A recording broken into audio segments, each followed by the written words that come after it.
Is borrow to invest still a good investment strategy in 2023? As we all know, interest rate just doubled since 2022. So in this video, I will talk about the pros and cons of this investment strategy and stay until the end as I will share who should still consider borrow to invest in the next 6 months.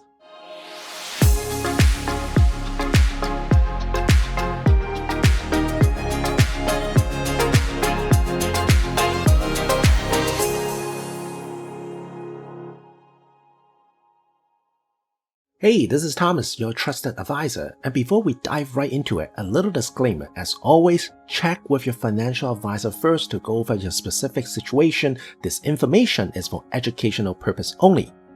Alright, let's start off with what is borrowing to invest. Investing is always an essential part of wealth creation. One common strategy that people, especially wealthy people, use is to leverage their money by borrowing to invest. You might hear the terms like mortgage, margin accounts, investment loan, borrow from HELOC to invest, and many more. Now, all of these are examples where we are trying to borrow money from a third party and we pay them as interest in return. Obviously, one of the main benefits of borrowing to invest is the potential for higher returns. By investing more money than you currently have, you can potentially increase your profits if the investment does well. This leverage can amplify your gains, making your investment work harder for you. Let's look at an example to see how this might play out. We have both Alan and Susan here. They are both experienced investors who has been active in investing throughout the years. They have a deep understanding of the financial sector and is comfortable taking on investment risk. Recently, both spotted an opportunity to invest in a promising technology company. They are confident that investing in this company now could lead to a 30% return in 3 years. Let's say both of them have $15,000 in liquid cash right now, and Alan decides to invest with that money. He'll get $4,500 in profit after 3 years. On the other hand, instead of using that $15,000 to invest, Susan decides to take out a $100,000 loan from her home equity line of credit to invest. Let's just say the interest rate for the HELOC is 5% per year, meaning Susan needs to pay $5,000 per year to service this loan, which equals to the $15,000 she has right now. Now, the 30% growth is no longer on the $15,000, but is on $100,000. Therefore, in 3 years, this will become $130,000, and she repays the loan back and she still makes $30,000 versus Alan would only have $19,500. And oh, if this tech stock can yield dividends, Susan might be able to use the interest as tax write-off, which further lowers down the cost of borrowing. You see, same time frame, same outputs, but 33% difference with a different strategy. As long as the return of the investment is better than the cost of borrowing, then this will definitely supercharge your wealth. And indeed, back in 2020 and 2021, due to the pandemic, the prime rates in Canada was once as low as 2.45%, and the market, in general, easy 20% return in 1 year. However, market volatility can significantly impact your investments. If the market goes through a downturn, your investments might decrease in value while your debt remains the same, creating a risky financial situation. Let's say the tech stock went down 30% rather than up. Alan's $15,000 would drop to $10,500, but for Susan, that $100,000 will now become $70,000. Good thing for HELOC, she doesn't need to repay the loan right away, but now she needs to pay the interest of $5,000 every year until that $70,000 went back up. And if she did margin instead of HELOC, margin call might kick in and she needs to pay that $30,000 deficit right away. So you see, borrowing to invest can amplify your gains, but it can equally amplify your losses if your investment don't perform as expected. But that's not the only risk. If interest rate rises, which we will talk about it later, the cost of your debts can increase and your investment may not be able to cover these additional costs. Alright, there are two variables in this formula in order for leveraging to work: the cost of borrowing and the rate of return of the investment.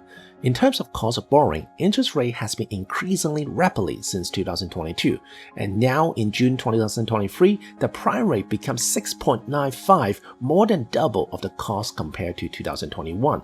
Even if the investment is making say 8% per year, we're just breaking even, and not to mention, both the stock market and real estate market dropped more than 20% in 2022.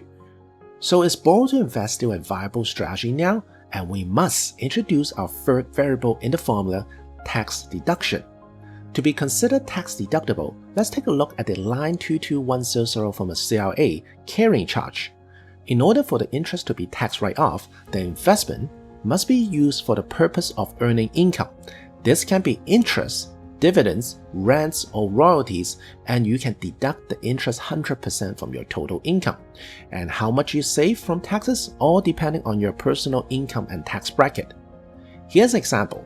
Peter and Mary both borrow $100,000 at an 8% interest rate per year to invest in a portfolio which contains fixed income and dividends payout. Peter makes $80,000 and Mary makes $240,000 per year. So for Peter, for $80,000, we'll put him at a 28% marginal tax bracket. Similar to what RSP do, the borrowing interest can also act as tax write-off. Therefore, Peter will save $2,200 in taxes on his $8,000 interest payments, which means his break-even cost for borrowing is at 5.8% per year. Versus Mary is at 54% marginal tax bracket. Therefore, even though she is paying the same interest payments, she can get back more than half in tax return, meaning her break-even cost is only at 3.7%. So you see, for the cost of borrowing, this is not merely the interest rate of the loan, but also the impact of tax deductibility if invest right. So in my opinion, I think there are three groups of people who should consider borrow to invest. The first group are the people with high income tax bracket. I will say if you make more than $150,000 per year, then you are in this group because simply your tax bracket is at 50%. Whatever you're paying as interest, your cost is cut by half. Even you invest in a 1-year GIC, which is a guarantee a mid-4 to 5% return a year, you're still making profits. The second group of people who should consider leveraging are the people who max out their RSP or they don't believe in RSP but still want some tax deduction. By utilizing the tax write-off, they can get the same results as RSP without locking the money in the RSP. So examples would be like, you are using the borrowing interest rate to write off against your employment income, and you plan to use the RSP room to shelter your future capital gain from your property sale. And the last group are the people who have unshakable confidence about their investment return. For example, certain people that I know, they fully believe in Bitcoins when it was still new to the market. They're willing to borrow money from their credit card with a 20% interest rate because they know Bitcoin will rise more than 200%, and it did happen back in the days. Remember, borrowing to invest can be very powerful if it's for long-term investment goal. Given that the average long-term return for the stock market tends to be around 8% to 10% and the interest rate average is around 5%. However, short-term volatility could influence the viability of the strategy. If the market dips and your investment value decreases, you might find yourself struggling to service the loan. That's why it's very, very important to ask yourself 3 questions. Are you investing long-term? Do you believe your investment will do better than the cost of borrowing? And lastly, do you have enough cash flow to sustain?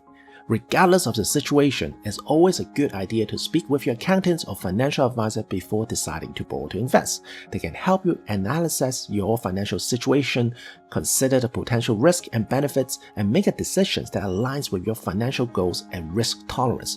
And always remember that everyone's financial situation is unique. What works for one person may not work for another. Alright, thanks so much for watching. I really hope you found this video is useful. This is Thomas, and I'll see you in the next video.